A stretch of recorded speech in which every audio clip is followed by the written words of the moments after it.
Então, gente, boa noite. Eu sou Tereza Esteban, professora daqui da Faculdade de Educação. Atualmente, junto com a Andréia Serpa, que também é professora daqui, coordeno esse projeto que se chama Conversa com as Professoras, que é um projeto que tem muito tempo aqui na Faculdade de Educação. Inicialmente, ele se chamava Alfabetização, Conversa com as Professoras. Depois nós fomos encurtando, porque nós só chamamos de conversas, fomos encurtando para conversas com as professoras. Né? E a ideia é essa, nós temos um encontro mensal, que nós convidamos um pesquisador que venha discutindo questões relevantes sobre o processo de ensino-aprendizagem, sobre a dinâmica pedagógica, sobre o trabalho na sala de aula. Né? E aí pesquisador ou pesquisadora traz a sua experiência, traz as suas questões, como forma de dar início a uma conversa que a gente pretende que seja efetivamente uma conversa, né? Que todo mundo possa participar. Então, esse é o primeiro de 2016, nós estamos retomando agora em março. Né? Durante esse ano, nós faremos na última segunda-feira de cada mês. Tá? Então, o próximo é no dia 25 de abril, depois de maio, ainda não sei qual é a última segunda-feira de maio. Tá? Mas sempre a última segunda-feira de cada mês, das 18 às 20, em geral, aqui na Sala Paulo Freire, a gente tem um convidado, esperando que todas e todos vocês se sintam convidados para continuar vindo, né, conversar com a gente.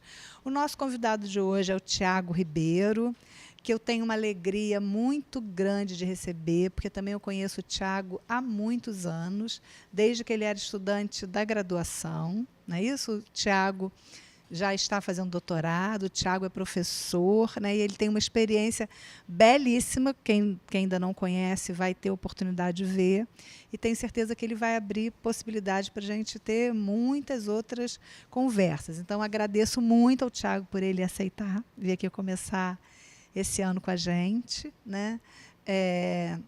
Nós já temos uma longa conversa, mas é sempre bom reencontrar, é sempre bom ver. Tiago tem alguns artigos muito bons, né, que vale a pena a gente ler. Tem um trabalho já bastante intenso com a Carmen Sanches, que é sua eterna orientadora. Né? A Carmen Sanches também é do Grupo Alfa. O Grupo Alfa é um grupo de pesquisadoras ao qual esse projeto se vincula. Então, bem-vindos, todas e todas. Passo, então, a palavra para o Tiago e que a gente tenha uma boa conversa. Bom, se eu sentar atrapalha? Não. Boa noite a todos e a todas. Vou sentar aqui só para poder passar os slides. Não, tranquilo. Primeiro quero agradecer a Tereza e a Andréia pelo convite, dizer que para mim estar aqui na UF, podendo conversar sobre alfabetização, que eu diria que é o período, né, na educação que mais me encanta e que eu gosto, com o qual eu gosto de trabalhar a alfabetização. E agradecer também a todos e a todas que estão aqui presentes para nós podermos conversar. Eu vou primeiro falar um pouco de onde eu falo, né? Eu estou um pouco perdido assim, mas eu vou me encontrar durante a conversa. Né? Eu sou Tiago, como a Tereza já apresentou. Eu fui professor do Instituto Superior de Educação, o ISERJ, ali na Tijuca, no Rio de Janeiro, com crianças ouvintes na alfabetização. Né? E agora eu sou professor no Instituto Nacional de Educação de Surdos, também no Rio Laranjeiras, com surdos, trabalhando também com a língua portuguesa na modalidade escrita, com a diferença de que antes eu trabalhava com a língua portuguesa como primeira língua de crianças ouvintes, e agora eu trabalho com adultos surdos, tendo a língua portuguesa como a segunda língua. Então, portanto, o ensino de língua portuguesa como segunda língua. Né? Mas a conversa, né, para a qual eu fui convidado hoje, e que eu espero que nós tenhamos e possamos compartilhar muitas ideias, do meu ponto de vista, a gente pode pensar coisas muito próximas, tanto para a alfabetização de ouvintes, quanto para o ensino de língua portuguesa na modalidade escrita para surdo, porque a gente vai conversar sobre concepção de linguagem, de sujeito, de conhecimento e de ensino da língua. E aí essas concepções, né, nos ajudam a pensar tanto a prática com as crianças ouvintes, quanto a prática com as crianças, com os adultos surdos, ouvintes, enfim. Para mim, isso é um pouco indiferentes quando se trata de concepção, porque elas nos ajudam a pensar e movimentar o pensamento, né? Então, eu sou doutorando na Unirio, como a Teresa disse, e faço parte da Rede Formage, que é a Rede de Formação Docente, Experiências e Narrativas, coordenada pela professora Carmen Sanches. E aí é uma alegria estar na sala Paulo Freire, porque o Paulo Freire é quem, sobretudo nesses últimos tempos em que a gente vive momentos tão difíceis, né? Paulo Freire sempre do meu lado, me ajudando a pensar. E aí eu coloquei essa frase aqui só para disparar mesmo a conversa, né? É fundamental diminuir a distância entre o que se diz e o que se faz, de tal forma que, num dado momento, a tua fala seja a tua prática. E aí ele sempre nos provoca a pensar que o critério da verdade é a prática, né? Eu vou fazer um parêntese rápido para dizer que quem quiser complementar, falar, criticar, enfim, puxar algum fio da conversa que fique em aberto, pode fazer a qualquer momento, fiquem à vontade, tá? E aí eu trago a fala do Paulo Freire, porque ele me ajuda a pensar bastante, ali desconfigurou um pouco por conta do arquivo, mas não tem problema, né? Sobretudo nesses tempos em que a gente está vivendo, né, da necessidade de uma vigilância e de uma coerência ética, né, ético-político e epistemológica. E eu diria, aumentaria também que estética, né? E aí eu trago algumas imagens para pensar, só para provocar mesmo, para a gente começar já a esquentar um pouco os ânimos para a conversa. Uma imagem da ditadura, né? Uma imagem da fome, da pobreza, e aí eu trago essa imagem que é do sertão nordestino, e é uma imagem que me toca muito, porque eu falo do lugar de nordestino, de filho de pais analfabetos, de uma família de retirantes nordestinos que vieram para aqui, para o Rio de Janeiro. No ano de 89, meus pais tiveram 10 filhos e vieram tentar uma vida melhor, fugindo de uma realidade que até finais dos anos 90, a realidade no sertão nordestino eram de pessoas, muitas delas que só tinham para comer na época da seca sopa de palma e de papelão. Sim, é estarrecedor, mas esse é um fato que a gente não pode negar e não pode fugir, que até final da década de 90, no nosso país, muitas pessoas só tinham para comer sopa de palma e de papelão, quando tinham, né? E aí eu trago aquela imagem porque me toca muito como um sujeito que não passei por isso, porque vim para cá com um ano, mas de uma família da qual algumas pessoas passaram por isso, então me toca muito hoje a gente ter algumas políticas públicas e sociais no sentido de evitar que isso continue acontecendo. Hoje, no Brasil, eu tenho a maior alegria em dizer que algumas pessoas, que não existe mais pessoas comendo sopa de papelão, então isso me acalenta. Por todas as críticas que a gente possa fazer, por mais difícil que seja o momento, por diferentes ideologias políticas que a gente tenha, enfim, ideologias políticas, posicionamentos políticos, mas o que a gente não pode deixar de pensar é que existe, sim, quem sofre na pele. Para essas pessoas, algumas políticas fazem diferente. Para a gente pensar também, e isso eu acho que é para pensar na vida, não só na sala de aula, não só na alfabetização, porque, e aí eu digo como pessoa mesmo, e como alguém que também tem isso, que vive isso, e que às vezes eu preciso fazer essa vigilância de pensar e de perceber que o mundo não é o meu mundo, né? Que existem muitos Brasis dentro desse Brasil, e que a gente precisa sempre pensar e complexificar que não existe uma verdade só, não existe uma realidade só. A gente tem que sempre pensar que existem outros motivos que possam subsidiar algumas políticas, alguns acontecimentos, e aí por isso eu trago essa imagem, né? Abaixo também imagens da ditadura, brigas na rua, e essa imagem aqui de 2013, que para mim foi muito forte, de uma professora encarando, vamos dizer assim, um verdadeiro muro, né, de policiais, todos com escudo, enfrentando e indo para cima dos professores, e a professora parada e apontando para os policiais.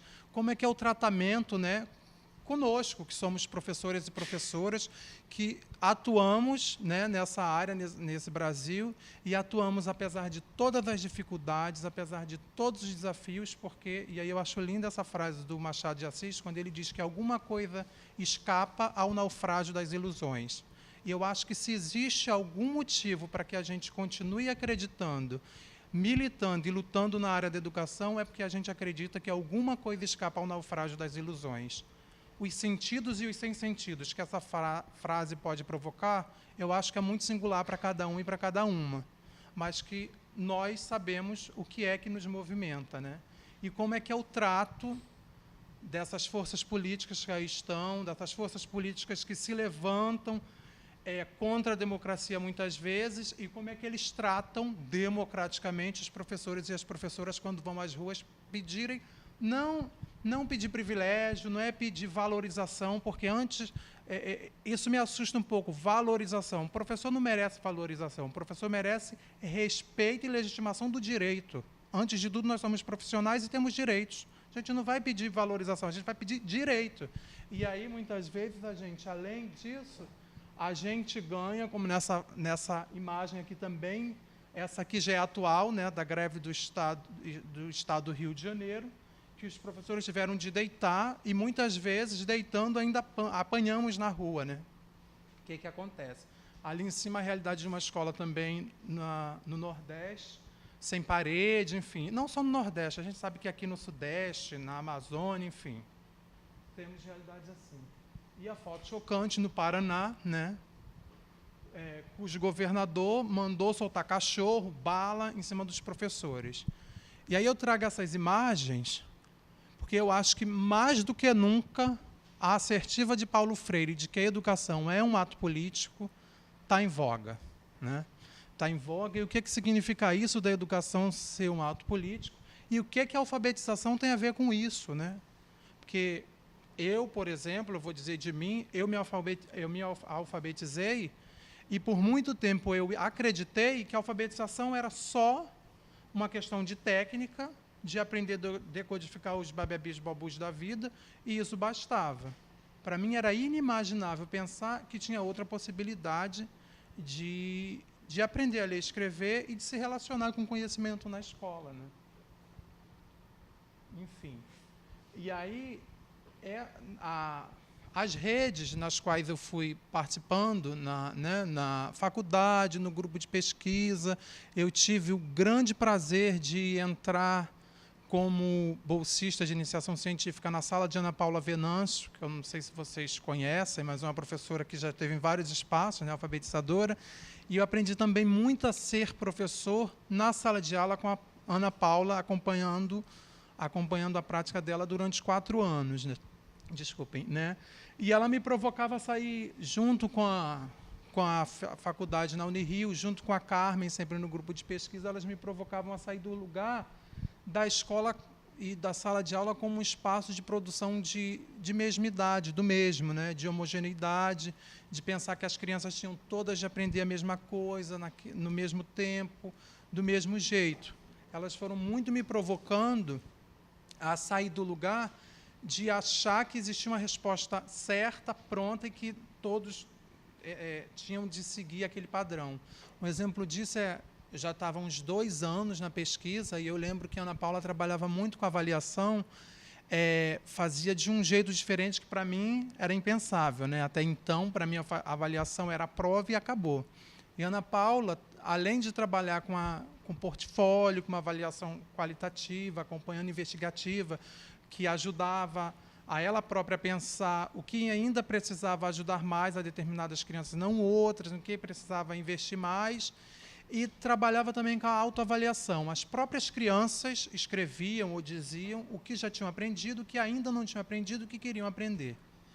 E falavam também como achavam, o que achavam do processo vivido, né? Eu lembro que uma vez uma criança chamada Leonardo foi escrevendo a autoavaliação, me aproximei para ajudar, e aí ele queria escrever na autoavaliação, que não gostava de ler. E eu ainda estava com a lógica de que a criança na escola como vai escrever que não gosta de ler, e a professora, quando lê isso, vai achar o quê? Eu fiquei meio desesperado, assim, meio neurótico, ainda estava lá no segundo ano da pesquisa. Não, isso não dá para escrever, a tia, né? A tia vai ler o que acontece. Ele, não, mas eu vou escrever, o que eu penso eu vou escrever. E aí a Ana Paula se aproximou também, percebeu minha cara de susto, riu de mim, falou, não tem problema nenhum. Porque naquela sala de aula, na relação que eles viviam cotidianamente, as crianças foram se acostumando a se colocar como sujeitos, né? Como sujeitas de sua fala e de seu pensamento. Elas eram autoras da sua fala e do seu pensamento. E aí eu trago esse relato porque, para mim, foi um processo de aprendizagem também, compreender que nós, professores, que as crianças, podemos ser sujeitos de nossas falas e de nossos pensamentos. E eu acho que é um pouco por aí, quando Paulo Freire diz que a educação é um ato político. Antes de mais nada, nós nos assumirmos como sujeitos de nossos atos, de nossas ações, de nossas falas e de nossos pensamentos, né? Enfim. E aí, bom, enfim, eu vou passar isso, porque eu acho que é mais importante a conversa, e vou trazer alguns tropeços, alguns escorregões que eu venho vivendo, né, na sala de aula, no chão da prática. Apesar de fazer parte, quando eu entrei, eu comecei a dar aula, na verdade, assim, assumi como professor sozinho com a turma em 2013. Mas aí eu já acompanhava a Ana Paula por quase 5 anos, né, junto com ela, planejando, coordenando algumas atividades, já tinha terminado a pedagogia, estava no mestrado de educação, fazia parte de um grupo de pesquisa há muitos anos. E quando eu fui para a sala de aula, eu fui percebendo que a gente escorrega bastante, que a gente se trai, que a nossa fala puxa, do meu ponto de vista, puxa um desejo de fazer, mas que fazer, às vezes, é muito difícil e a gente nem percebe que a gente está se distanciando daquilo que a gente acredita e que a gente fala no discurso, né? Então, eu acho que a prática, se a gente está aberto a pensar, se a gente está aberto a aprender, a ouvir as crianças e a trocar com os nossos pares, né, na escola mesmo, em grupos de estudo, com outros professores também, partilhar o saber, o fazer, isso nos ajuda a perceber as incoerências, né? E aí eu trago esse exemplo porque acho que era o ano do centenário, era em 2013 o centenário, se eu não me engano, do Vinícius, enfim. Não era centenário do Vinícius, mas por algum motivo o Vinícius estava sendo muito importante naquele ano e o projeto da escola de cima para baixo, aqui, se todo mundo for professor trabalhar em escola, sabe que não é incomum os projetos serem pensados na sala dos professores e impostos à criança, né? A gente, de um modo geral, as escolas pelas quais eu passei, como aluno ou como professor, não é muito comum uma discussão com as crianças para saber qual projeto que cada turma quer trabalhar. Vem da sala dos professores ou da coordenação, que é mais comum ainda, e a gente tem que trabalhar com esse projeto. E lá era Rio de Janeiro, Vinícius de Moraes. E aí lá fui eu trabalhar com os bairros, né? Porque tinha de trabalhar com os bairros. E aí eu achei que fazia todo sentido perguntar para as crianças previamente, pedir para as crianças verem em casa, com os pais, com os responsáveis, enfim, qual o bairro em que elas moravam, e depois fazer uma lista dos bairros e pedir para todo mundo copiar. Do meu ponto de vista, isso já era, né, suficiente, porque era o bairro dos colegas todos. Só que sempre tem aquele que, como eu aprendi aqui com a professora Eduíges, foge do risco do bordado. Nesse dia, estavam todos bonitinhos lá copiando, e um me faz a seguinte pergunta: tio, para que eu tenho de copiar isso? Né? E aí, na hora que ele me faz aquela pergunta, me estalou. Mas antes da pergunta, vou contar o contexto, antes da pergunta eu percebi que ele não estava querendo copiar, não estava copiando, e aí eu me aproximei dele, tentando o convencer com aquele discurso todo. Ele foi lá tentar, eu fui para a mesa, depois ele foi de novo para a mesa, que não ia copiar. E aí eu tentando convencer, dizendo que todos os colegas iam ter a lista dos bairros, né, na sala de no caderno, a lista do bairro dos colegas, aquela coisa toda. E aí é quando ele me faz a seguinte pergunta que me paralisou: tio, para que eu tenho de copiar isso? Naquela hora, aquela fala, acionou alguma coisa que eu consegui perceber como eu estava sendo incoerente, né? Porque realmente, qual o sentido se a gente preza tanto por um processo de aprender, ensinar, ler e escrever, que busque sentido, que atribua sentido e que provoque o pensamento, o diálogo, enfim, a partilha, isso não tinha sentido algum, só copiar a lista para constar no caderno, né?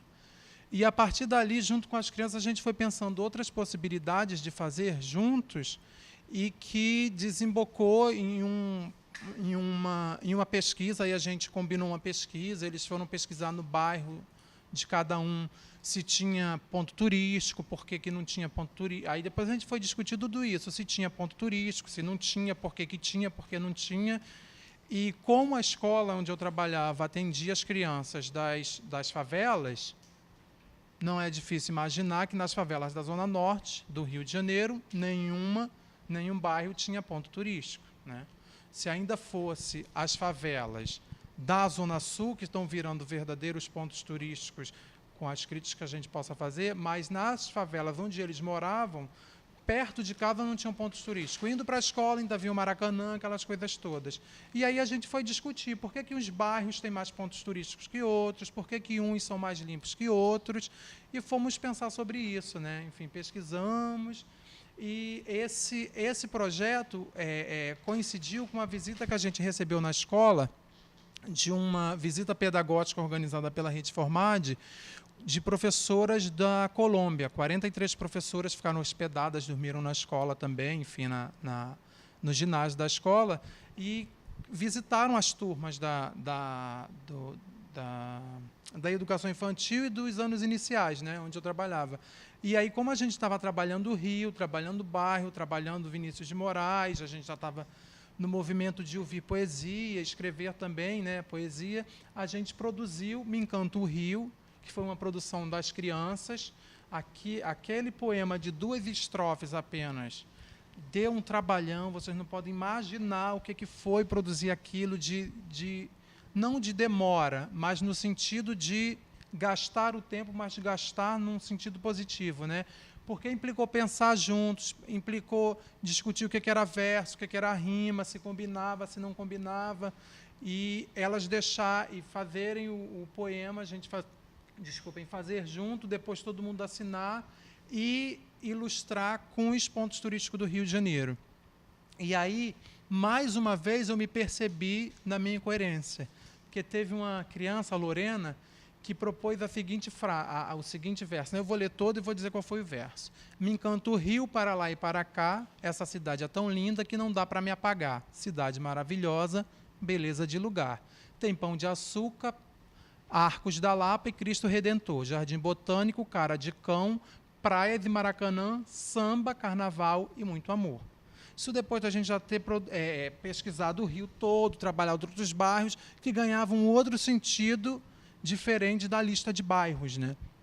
Mas, quando a menina fala, essa cidade é tão linda que não dá para me apagar, eu parei como professor nesse apagar, e nessa hora me baixou o mestre explicador, que aí do meu lugar de adulto, do meu lugar de professor, eu imaginei que apagar não dava ali, não estava legal. E aí eu fui dizer para eles, né, porque eu fiquei pensando, não, vai ser a rima pela rima, né? Apagar para rimar com lugar. E aí eu joguei para a turma de novo. Será que apagar aqui tá bom, gente? Será que combina com o poema? O que significa apagar, né? E aí a menina, não, é apagar, é apagar. E aí eu insistindo, querendo, né, assumir o lugar de mediador, não mediador no bom sentido, explicador, né? Sem perceber, invalidando o que ela trazia. E aí ela ficou nervosa e começou a se debater muito. Me apagar, tio, me apagar. Porque ela não conseguia, com palavras, expressar o sentido que ela empregava ao apagar. Mas, quando ela fez aqueles gestos todos, aí eu me lembrei da minha mãe nordestina, que quando a gente estava muito aceso, como ela dizia, ela mandava a gente se apagar. E aí, nessa hora, a ficha caiu e eu percebi que talvez aquela menina tivesse família nordestina. e que o apagar fazia todo sentido e o desconhecimento da língua era meu, não dela. Era uma regionalidade, talvez, que eu não tivesse conseguido perceber o sentido. E aí ficou o apagar. No outro dia, quando a mãe dela foi levá-la, eu perguntei e a avó era nordestina. Tinha todo sentido. Então, por que eu trago isso? Da necessidade que Paulo Freire nos dizia do diálogo. Se a gente está aberto a dialogar, é bem verdade que, nesse caso, eu nem estava muito aberto, e, às vezes, as crianças nos forçam a ouvi-las, mas também a gente pode não ouvir. A gente pode dizer, não combina, apaga e vai ser outra palavra, né? Mas se a gente se desafia e persegue uma postura de diálogo, talvez a gente possa perceber nossas incoerências e tecer uma outra relação com as crianças, né? Apostando na possibilidade dessa partilha de conhecimentos e de aprender com elas também. Gente, eu estou falando muito. Se deixar, eu vou falando, ninguém está falando, eu fico um pouco incomodado. E aí, assim, outros tropeços com a mesma turma ainda em 2013, eu não lembro nem mais qual era a atividade que estava sendo proposta. Lucas e Janine eram crianças que já eram alfabetizadas, já escreviam sozinhos, não precisavam de ajuda, já tinham essa autonomia. Janine usou a tática de terminar rapidinho e fazer o que era interessante para ela, né? Ler. Pegou o gibi lá, que eu sempre mantenho um lado na sala, livros, gibis, enfim, pegou, foi ler, porque também é o nosso combinado. Tem uma atividade, terminou, quer pegar um livro para ler, não precisa pedir, vai lá, pega e lê. E o Lucas, que também já era alfabetizado, já escrevia sozinho, não usou a mesma tática da Janine, simplesmente ignorou a atividade e ficou com os dois olhos na leitura da Janine, né? E aí eu tenho o costume de todo dia tirar foto da prática de alguma situação que me chama a atenção, só que essa eu tirei da Janine lendo. Eu nem tinha percebido que o Lucas estava lá de olhão no gibi da Janine, né? Mas depois, quando eu fui passar, porque também a importância do registro fotográfico, por escrito, enfim, do cotidiano, que às vezes também, ao voltar ao registro, ele nos possibilita pensar sobre o que acontece na sala de aula, né? E aí eu fui pensar sobre aquela atividade de fato. Eu nem lembro mais qual era a atividade. Eu acho, se eu não me engano, era uma coisa que, à época, assim, na hora, professor iniciante, para mim fazia sentido, mas depois eu fui perceber, por causa dessa foto, que bobeira que foi, que vocês vão rir da minha cara, enfim, professores há tempo vão rir da minha cara, que é porque, agora eu lembrei, acho que o Vinícius de Moraes estaria fazendo 63 ou era 73 anos, e aí eu caí na besteira de pedir para as crianças escreverem de 1 até a bendita da idade dele. Eu falo do lugar de quem fez isso mesmo, não estou aqui para dizer que eu tenho a melhor prática do mundo, estou dizendo que eu estou aqui aprendendo com as crianças e com as pistas que elas me dão, né? Eu falei, o Lucas estava completamente certo, eu também teria metido o olho no gibi e não ia fazer essa porcaria mesmo, né? Enfim, então, o tempo todo, a possibilidade de aprender com as crianças, né? E aí depois a gente foi fazer inventário dos brinquedos que tinha na escola, na sala de aula, da brinquedoteca, criar trilha, enfim, buscar outras estratégias para trabalhar a sequência numérica que não copiar ou escrever de 1 até 73, né, gente? Pelo amor de Deus. Graças ao Lucas, ele me deu essa ideia, né? E, enfim, essas pistas que as crianças foram me dando, foram me provocando a perceber uma coisa muito simples, mas que às vezes a gente não se dá conta, né? Que para escrever é preciso primeiro ter o que dizer, depois ter a razão para dizer o que se vai dizer e ter para quem dizer o que se tem a dizer, né? Enfim, e nesse processo eu tenho o que dizer. Se eu tenho uma razão para dizer o que eu tenho que dizer, e se eu tenho alguém para dizer o que eu tenho para dizer, aí eu me constituo enquanto sujeito em alguém que diz, né? Para quem diz. Eu me constituo mais, eu diria, mais que locutor, eu diria com um sujeito ativo no diálogo, né? na relação é interlocutiva. Eu me assumo enquanto interlocutor. Eu acho que é até mais que locutor. Porque na relação de comunicação, a gente está na interlocução, né? Nem de comunicação, de interlocução. Porque eu tenho para dizer, mas eu tenho para dizer porque eu espero uma ação de resposta, um ato responsivo, né? E aí eu fui percebendo isso com as crianças e isso foi me ajudando. Essa já era uma discussão que, do ponto de vista teórico, para mim já estava dada, não tinha dúvida quanto a isso. Já tinha lido Smoker, já tinha lido Paulo Freire, já tinha lido quase todo o Grupo Alfa, né, praticamente. Enfim, Bakhtin não, Geraldi. E na sala de aula, quando a gente vai para a sala de aula, aquilo que o Paulo Freire falou lá no primeiro slide, né? O critério da verdade é a prática. É na prática que a gente pode confirmar ou desconfiar do que a gente faz e rever e ver, né, a necessidade dessa coerência com aquilo que a gente acredita. E as crianças foram esses sujeitos privilegiados privilegiados no sentido principais, foram me ajudando a perceber isso e a buscar uma outra possibilidade. E essa ideia que o Geraldi coloca foi me ajudando a pensar de outro lugar o processo de leitura e de escrita e de como a gente trabalha com isso com as crianças, né? E aí, alguém quer comentar? Aquele era segundo ano. Porque, assim, no ISERJ, por conta ISERJ é Instituto Superior de Educação do Rio de Janeiro, lá na Tijuca. Instituto de Educação. No ISERJ a gente tem desde a creche, desde criança de 1 ano até a pedagogia. Então, são diferentes segmentos. Aí tem a creche, tem educação infantil, que lá a gente chama de segunda etapa, ou pré-escola, né? Aí tem os anos iniciais, depois tem os anos finais, o ensino médio técnico e a pedagogia, né? E aí eu trabalhava com primeiro e com segundo ano lá nos anos iniciais, com a diferença de que no ISERJ, por conta de um decreto do governo estadual, a gente recebia as crianças no primeiro ano com 5 anos de idade, muito pequenininhas, as carteiras, a mobília não era adaptada, então as crianças ficavam, às vezes, ajoelhadas para conseguir, né, chegar até a mesa, e no segundo ano, com 6 anos. Né? Mas esse trabalho que a gente fazia, pelo menos o grupo de professores do qual fazia parte, a gente se desafiava a trabalhar lá, não posso falar que é um ciclo, já que o ciclo é de 3 anos, mas no ISERJ a gente, com muita briga, conseguiu garantir primeiro e segundo ano sem retenção, pelo menos um ciclo de 2 anos, para a consolidação desse processo, né?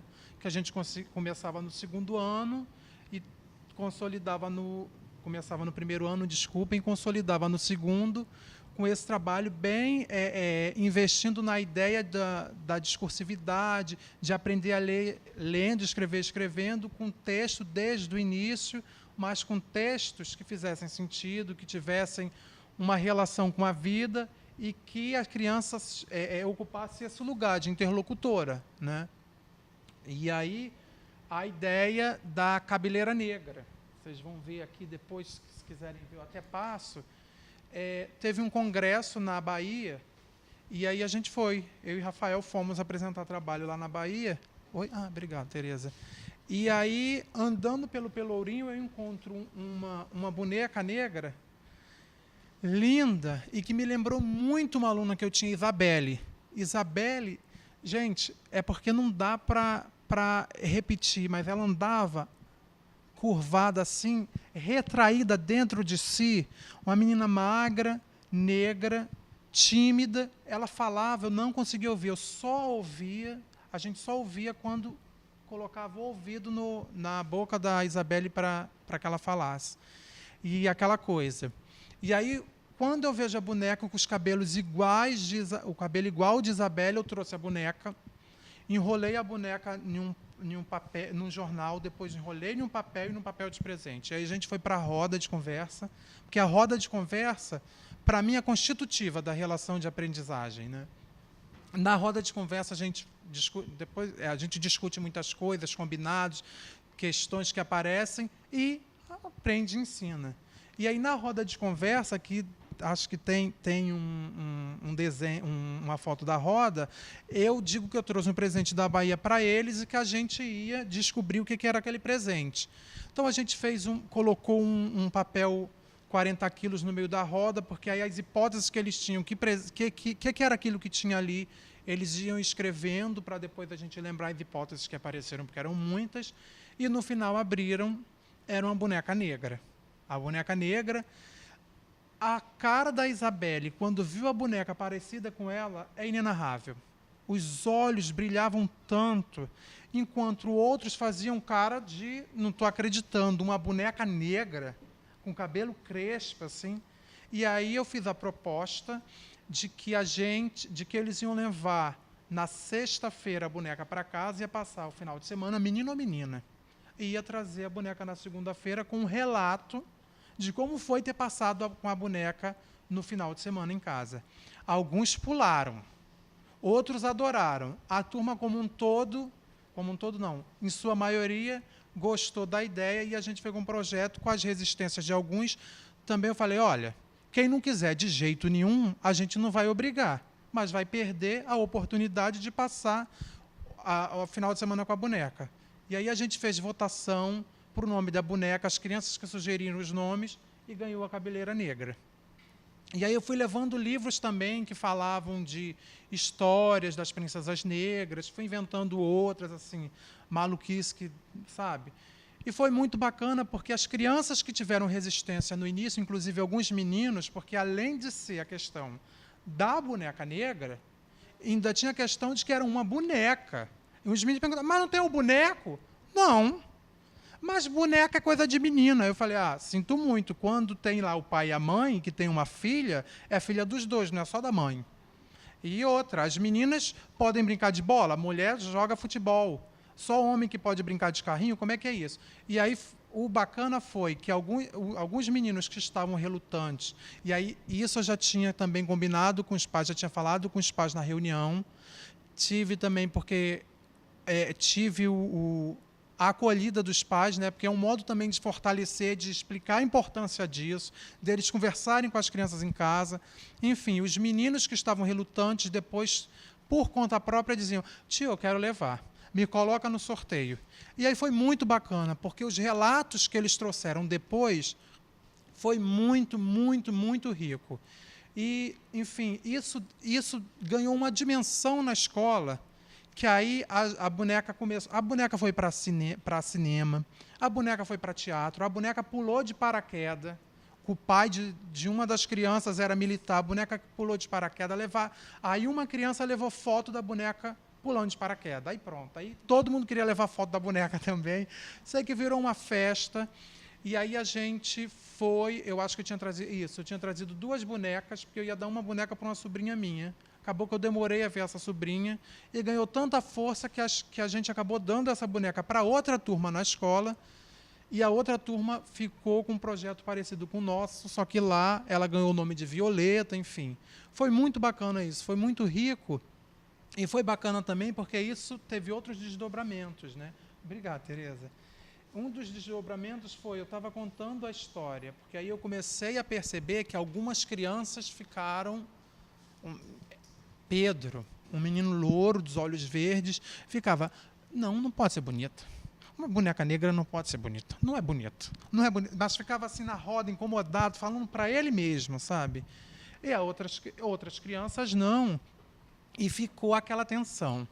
E aí eu fui contar a história da Sherazade, né? Todo mundo aqui conhece a história de Sherazade, tem alguém que não conhece? E aí... Dentro da história de Sherazade, tem muitas outras histórias. Então, eu comecei a levar as outras histórias que estavam dentro das 1001 Noites. E aí, uma delas era Ali Babá e os 40 Ladrões, e eu levei essa história em CD, aqueles coleção de disquinhos, que lembram antigamente, que depois relançaram agora em CD. E aí eu comprei o CD e levei, porque tinha essa história, coloquei. Na hora do clímax da história, que é a hora que o irmão do Alibaba está preso na caverna e chegam os 40 ladrões lá fora, eu parei a história. E aí eles ficaram desesperados, querendo saber o que acontecia.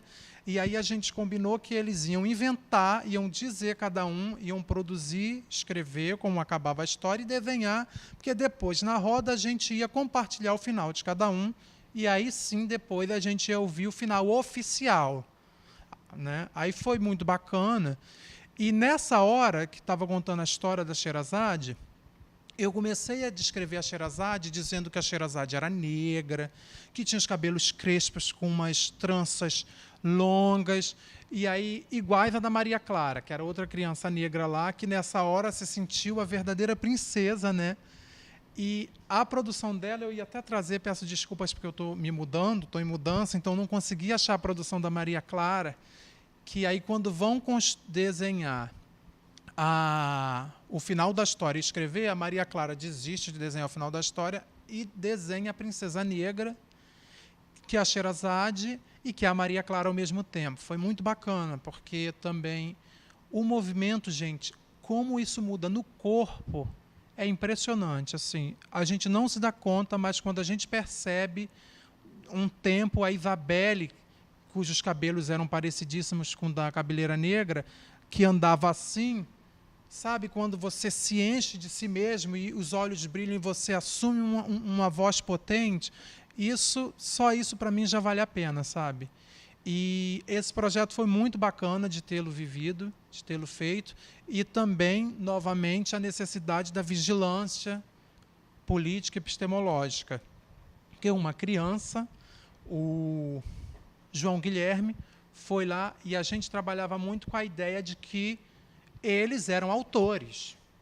Então, nesse momento, já quase perto do final do ano, algumas crianças já não queriam que eu chamasse pelo nome. Lorena queria ser chamada de poetisa, o outro queria ser chamado de poeta, enfim. E aí, para escrever o desfecho da história, o João Guilherme levanta e fala: pode deixar, tio, você vai ver que eu vou fazer o melhor final. E aí foi lá, sentou, e eu ficava circulando entre as mesas para ver se a criança estava precisando de ajuda, enfim, para mediar esse processo, fazer o que é o nosso papel, que é ajudar e potencializar. E eu levei um susto, porque o João Guilherme é uma criança que já escrevia, nem era alfabeticamente, era ortograficamente. Era pouquíssima questão de ortografia que ele tinha, pouquíssima ajuda que ele precisava. E ele faz um desenho belíssimo da caverna, do irmão do Alibaba dentro da caverna, e ele faz em um plano. Ele não fez a caverna assim, ele fez a caverna de lado, que dava para ver dentro da caverna e fora da caverna. E aí escreve uma coisa que eu não consegui ler.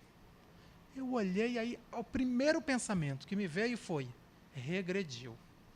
Como é que o garoto regrediu? Ele escrevia tão bem ainda ontem, hoje ele não sabe mais escrever. O que aconteceu com esse menino? E aí, ao mesmo tempo, me veio a fala da Carmen Sanches, que é minha eterna orientadora, como a Teresa disse, que sempre diz assim: se você quer saber o que a criança está pensando, pergunta para ela. Uma coisa assim, muito óbvia, né? E que às vezes passa e que a gente nem só percebe depois. Mas aí, na hora, me veio a imagem da Carmen na minha cabeça, pergunta para ela. E aí eu perguntei: João, por favor, do jeito que você escreveu, eu sozinho não consigo ler. Ele olhou para minha cara com uma cara de susto. Sério, tio, você não está conseguindo? Aí eu achei aquilo muito esquisito. O que está tão óbvio que eu não estou conseguindo enxergar, né? Porque só tinha um monte de letra junto e eu não estava conseguindo enxergar. Aí falou: peraí, tio, que eu vou ler para você. TACAPAVV, outra. Ele leu as letras. Todas as letras que estavam lá. Entendeu, tio? Falei: não. O que significa? Ele falou: ô tio, presta atenção. O irmão do Alibaba estava preso na caverna tentando sair. Ele ficou tão nervoso com os ladrões lá fora que ele não conseguia lembrar a palavra mágica. Repetia, falava um monte de coisa. E eu, caramba, assim, fiquei de boca aberta, porque a solução que o menino encontrou, artística até, eu diria, foi maravilhosa. De novo, o problema era meu, não era dele, né? Porque era Abra-te Sésamarinco, Abra-te um monte de coisa, menos o Abra-te Sésamo. E a solução dele foi bárbara, e eu não estava conseguindo acompanhar, né? Então, quem é que está precisando da ajuda ali? Era eu. Isso eu trouxe até ali depois para sortear. Não sei se vocês conhecem o Pipocas, o livro Pipocas, que é organizado por um professor queridíssimo, né? O Guilherme, lá da Unicamp, e que aí ele junta. Pipocas são textos pequenos de 2, 3 páginas que contam assim uma narrativa de uma coisa que aconteceu com você em sala de aula e que te deu a pensar. E aí eu participo desse último Pipoca que ele organizou com essa história do João Guilherme. Eu trouxe o livro onde está esse texto para sortear no final. Porque essa história me marcou bastante, me ajudou bastante a pensar assim, e de como que, às vezes, a gente compreende mal, faz um diagnóstico apressado por falta de uma coisa simples que é perguntar e escutar a criança, né? Como que escutar as crianças, às vezes, pode nos abrir para outras possibilidades de pensar que sozinhos a gente não consegue, né? Enfim, eu estou muito incomodado que eu só estou falando, entendeu? Não está sendo uma conversa, está sendo uma palestra. Alguém quer contar uma pipoca? São de 2 situações diferentes que eu me reconheci ali e com a cabeleira negra. Há 2 anos atrás, a gente falou sobre o Rio de Janeiro.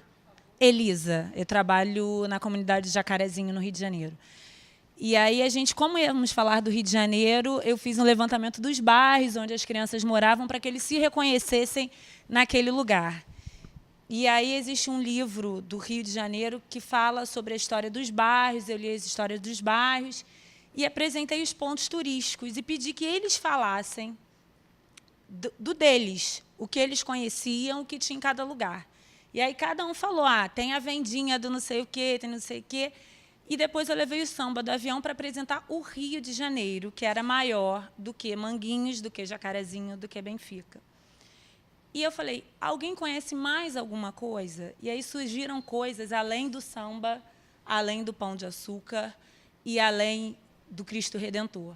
Surgiu a Feira de São Cristóvão, surgiu o Parque Xangai, e surgiu várias outras coisas que a gente, no imaginário do ponto turístico do Rio de Janeiro, deixa de lado. E aí foi muito interessante, porque quem não conhecia começou a falar, eu conheço a Igreja da Penha, porque meu pai mora na Penha. Eu conheço o Parque Xangai, porque minha avó mora lá. Eu conheço a Feira de São Cristóvão, porque eu vou almoçar com os meus pais lá. E despertou neles não só conhecer o Cristo, mas conhecer uma coisa que é muito mais próxima a eles. E aí as mães começaram a falar, olha só, meu filho agora quer ir no Parque Xangai comemorar aniversário. Eu queria levar para fazer um bolo, e ele quer ir no Parque Xangai. E é um retorno muito bom, porque desmitifica, né, a questão do sol da Zona Sul, traz você para perto de você e começar a falar do Parque de Madureira, e traz uma valorização do seu. Então, assim, foi um despertar. Sim. E aí foi uma das atividades que eu fiz, porque como eles adoraram o samba do avião, e eu mostrei o clipe, a gente trabalhou se o samba passasse ali, o que eles viriam. Né? Vocês estão dentro do avião, o que esse avião vai ver aqui de cima? E aí foram várias questões que a gente começou a trabalhar. Foi a questão do ver a venda, ver a escola, ver o lugar, ver a cidade da polícia, mas ver a sujeira, ver o cracudo, ver o policial batendo, ver o lixo, ver... Sim, aí a gente discutiu várias coisas, que foi ver o meu lugar e o que é esse meu lugar, né? Do qual eu faço parte, ou o que eu quero mudar, o que eu gostaria que não tivesse. E aí, assim, eu saí muito feliz com esse trabalho do meu pertencimento. E o outro foi a questão da boneca, que eu sempre trabalho a questão da identidade com eles. Eu também tinha uma aluna que era meio retraída e tinha essas questões. E eu tenho uma boneca minha mesmo, que é uma bonequinha negra, de trancinha, de não sei o quê. E eu sempre levo, porque ela parece muito a boneca a bonequinha negra. É muito igual o vestido, e eu sempre levo para contar para eles. E eu tive uma aluna que se chama Sara, que quando ela viu aquela boneca, que ela se reconheceu na boneca, ela se transformou também. Porque aí a gente levou, e eu levei turbantes, eu levei tranças, eu levei a história das princesas negras, e ela mudou completamente. Ela já vinha fazendo um trabalho de reconhecimento e de autoafirmação, E depois da boneca negra, então, que ela se reconheceu e viu como as crianças gostavam também daquela boneca, como ela se transforma. E que são coisas simples, né? Assim, não é nada mirabolante, uma simples boneca e que transformou também a menina e a turma. Poxa, eu fico um pouco emocionado com essas histórias, porque durante 24 anos eu morei na favela, no Rio de Janeiro, e a minha infância toda, e até pouco tempo, eu acho que a catarse foi no mestrado. Eu tinha vergonha de dizer que eu era da favela. Eu tinha vergonha de dizer que eu era filho de pais analfabetos. Porque eu aprendi em diferentes espaços sociais, inclusive na escola, qual era o meu lugar. O seu lugar é do calar a boca. Você não é ninguém, você está aqui para aprender e para ser alguém amanhã, né? E eu acho que o desafio da alfabetização, o desafio da escola, se aquilo que eu falei no início, alguma coisa escapa ao naufrágio das ilusões, o que escapa para mim é a possibilidade de poder acender uma centelha que seja de indignação, de subversão, de esperança em alguém, em algum sujeito, nem que seja em mim mesmo, na relação com essas crianças, sabe? E, nossa, como veio agora você falando, eu lembrando do meu processo de alfabetização, do meu processo de aprender mesmo na escola, como uma professora dizia para a gente, às vezes, que ela morava perto de uma favela e que ela acordava com o grito dos favelados, conversando com os outros, que os favelados eram assim, não tinham educação. E, às vezes, já na 4ª série, ela falando lá da escravidão, eu nunca me esqueço disso, me marcou muito. A Gabriela conversando, e aí ela dá um grito dizendo para a Gabriela, que é preta, prestar atenção, porque ela era branca, né? Como que essas coisas me marcaram? E aí eu acho que a provocação que a gente tem, do meu ponto de vista, é investir em uma educação que a gente saia diferente de quando a gente entrou, mas para melhor, podendo nos conectar um pouco mais conosco mesmo, poder aumentar a nossa autoestima, nos afirmar enquanto potência, né? Nos afirmar como sujeitos singulares, no nosso modo de ser e estar no mundo, habitar esse mundo, enfim. E como que nós, professores, não percebemos que os gestos mínimos, né? Às vezes, levar uma boneca para a sala de aula, você ouvir o aluno, às vezes um apontar, né, pode despertar uma possibilidade, jorrar possibilidades outras, né? Como isso é importante. E o que a gente já faz e que a gente poderia fazer melhor, no meu caso, estou falando de mim, se a gente não perde tempo pedindo para a criança escrever de 1 até 73, de 1 até 63. Não é que a gente não faça, a gente faz muita coisa bacana, mas a gente também escorrega bastante de coisas que não precisava. Esse velho, né, que vem de uma forma de ensinar muito antiga, de séculos atrás, coexiste com novas formas, outras. Porque a gente está dentro da gente, né? Está no sangue. Pois é. Isso. E aí a importância de espaços como esse de conversa, né? Da gente poder estar conversando, compartilhando. Por isso que eu provoco. Quem quer contar uma pipoca? Porque uma coisa assim que você fala pode acionar no outro memórias de sua história, uma prática que a gente faz, e a gente perceber, aprender e se tornar professores outros, né, na partilha da palavra, né? As palavras têm têm força, e eu acho que é tão importante isso, não que a gente não já faça, mas a gente pode fazer melhor no sentido de não perder tempo pedindo para a criança copiar uma lista de bairro só para ficar no caderno. Porque que outro lugar do mundo você faz isso que não na escola, né? Eu me chamo Kate Cristina e trabalho junto com a Elisa lá no mesmo ED, da prefeitura. Depois a gente trabalhou o filme do Quiricu. E aí ela fez a representação do Quiricu. E aí eu chegando na sala dela, essa menina Sara, o desenho na parede, e ela olhou e falou assim, ele é da minha cor. Ela estava dentro da sala e não ouviu. E aí eu entrei, conversei com ela, contei para ela, falei, Elisa, você parou para perceber que eu acho que foi a primeira vez que né, na ornamentação, na decoração da escola, a Sara se percebeu, viu alguma coisa em que lembrava ela. Isso era novembro, a gente sempre tende a trabalhar, e aí nós conversamos a importância da gente fazer isso durante o ano todo. Essa menina dela foi minha no berçário. Ela entrou, né, na creche com 6 meses. Foi minha. Depois, ano passado, na turma de 4 anos, estava com ela. E aí, ao longo desses anos, nunca. De repente, ela ainda não tinha. E, assim, essa coisa do outro, porque a gente chama ela lá de professora maluquinha. Assim, eu tinha algumas ideias, mas ela chegou, acrescenta, eu embarco na dela, e aí a gente vai trocando muito material. Ela trazia da outra escola que ela trabalhava, e a gente troca muito, mas a gente também encontra muita resistência.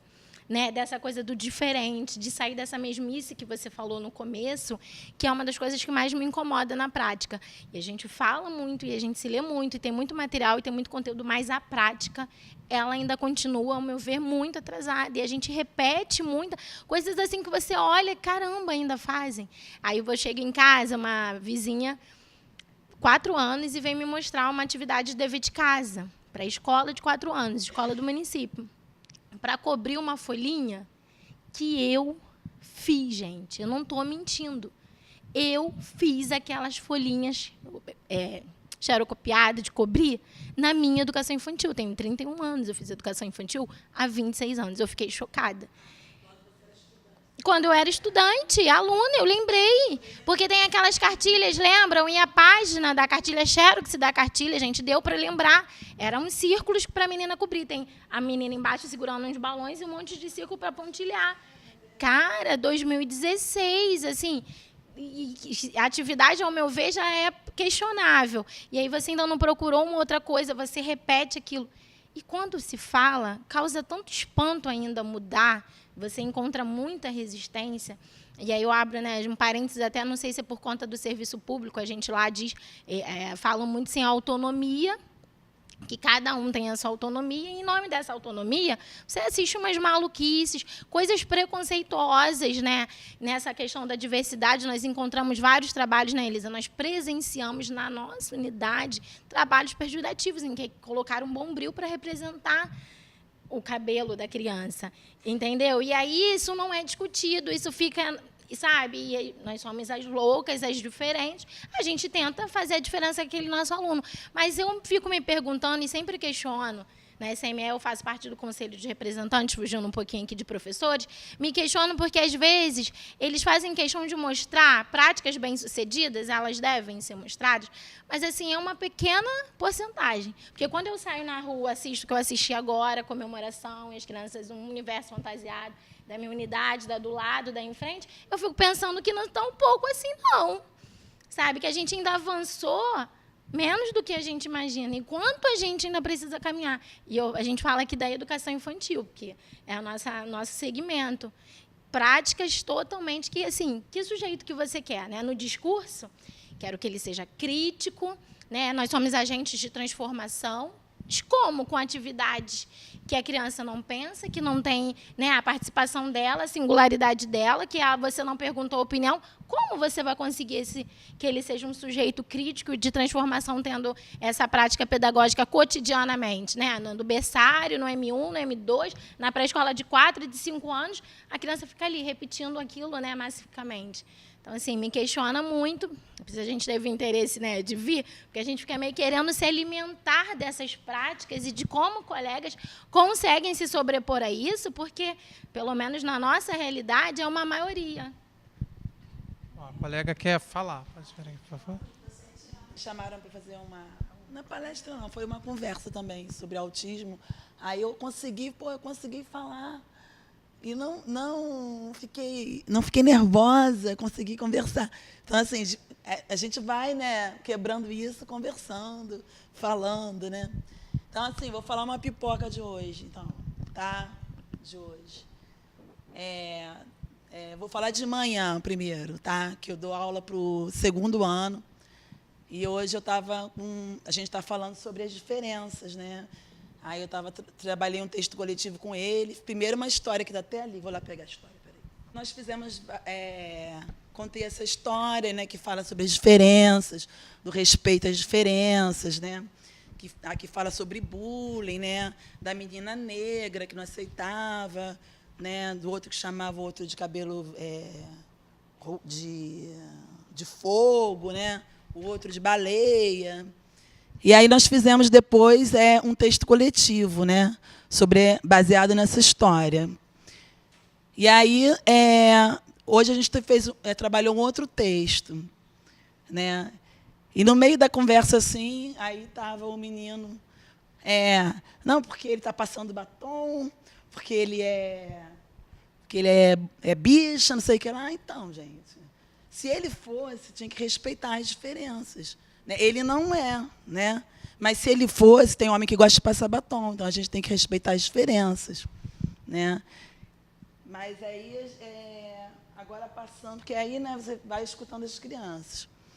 E falando sobre essa resistência de alguns professores, e à tarde eu estou como reforço. Né? Eu sempre falo lá para as professoras, poxa, não usa letra cursiva no primeiro ano, que é difícil para as crianças, né? É mais rápido para a aquisição da escrita alfabética, se eu usar letra de forma. O processo ocorre muito mais rápido, né, para a dificuldade da cursiva. Aí eu fui lá na sala, não adianta, né? A gente abriu o caderno, A, para cobrir até o fim. Aí primeiro ela dá o A, depois o E, depois o I, depois o A. Aí, o que eu vou fazer? Ela não deixou folha, né? Ela tinha até o U. Então, contei a história. Aí eles escolheram lá, tinha um livro, uma caixa cheia de livros, a da Branca de Neve, né? Então, aí eu contei a história, qual é a parte que cada um... então vamos escrever. Eu sei que vocês sabem escrever. Aí eles começaram, né?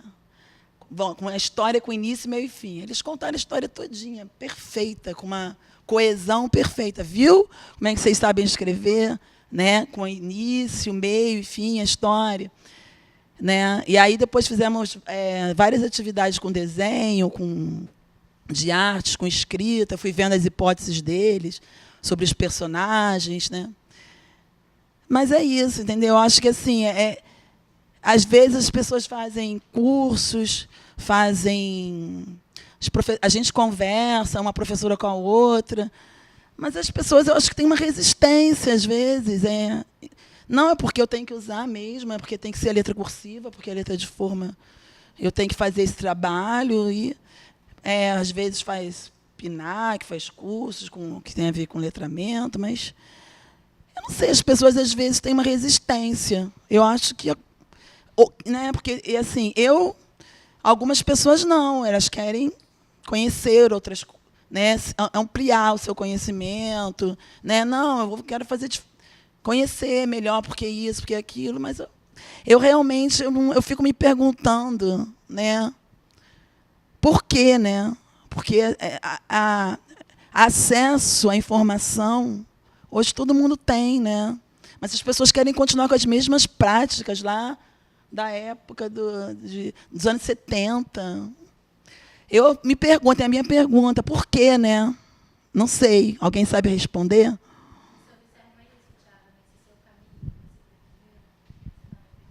Meu nome é Rosane, sou professora também da Rede Municipal aqui de Niterói. O que eu ia colocar para você é que eu acho que o que falta também é a gente ter a ideia de escola, um pouco em termos de equipe. Porque quando você está numa escola que tem uma equipe que está ligada na educação, que tem um bom pedagogo e um grupo, né, que está pronto ali, eu acho que você consegue. Eu tive essa experiência, cheguei numa escola que era uma escola totalmente nova e lá a gente construiu esse processo. Embora a gente, na rede de Niterói, por exemplo, a gente não tinha nenhum referencial curricular. Quando eu entrei na rede, a gente não tinha assim, o que a gente trabalha no primeiro ano? Era uma coisa assim, muito solta, então cada um trabalhava. Então, nessa escola, a gente foi construído isso. Então, a gente construiu isso. Então, o que a gente vai trabalhar no primeiro ano? Foi decidido em grupo, que a gente ia usar, no grupo da escola, quando a gente fazia as reuniões, que nós íamos usar a letra bastão, que a gente só ia passar para a cursiva no segundo ano. E para quem conseguisse. Não era uma coisa assim que a gente... Então, isso tudo foi discutido pelo grupo. Então, a gente conseguiu fazer uma coisa bem diferente. Isso acontece. Agora, é lógico que você vai ter as resistências. Eu, depois, saí dessa escola, fui para uma outra onde as resistências acontecem. E a gente tem que fazer isso, é resistir e, né, tentar. Eu acho que a gente também não é a gente não é uma pessoa que tem só uma ideia, né? A gente às vezes escorrega mesmo, porque a gente fica na dúvida, vou fazer o quê? Tem que fazer, né? Porque você está ali, você tem que fazer alguma coisa. Então, naquilo que você não sabe muito bem, você vai fazendo suas tentativas e muito vai pela história que você teve. Eu também fui aluna de escola pública, sei lá em 60, 70, 60 e pouco, e que o conteúdo que a gente tinha na escola pública era um conteúdo muito pequeno em vista do conteúdo que hoje a gente tem. E, às vezes, eu me pergunto que currículo é hoje que a gente tem para uma escola básica de 1º ou 5º ano. Então, às vezes, a gente se preocupa muito com uma questão, né, curricular muito grande e esquece de discutir algumas coisas, por exemplo, como política. E aí eu vou fazer outra pergunta também. Por que você acha, você não sei quantos anos você tem, quantos você tem? Pois é, você é jovem, né? Então, eu tenho 50, então, né, a distância histórica é grande.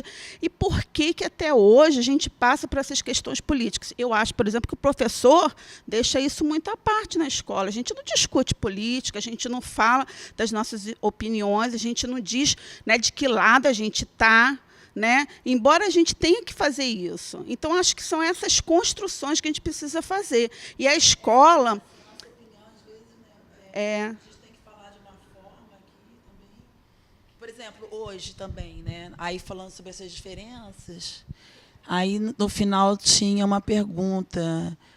você gostaria de ser diferente? Por quê? Aí, cada um deu uma resposta. Sim e não, por quê?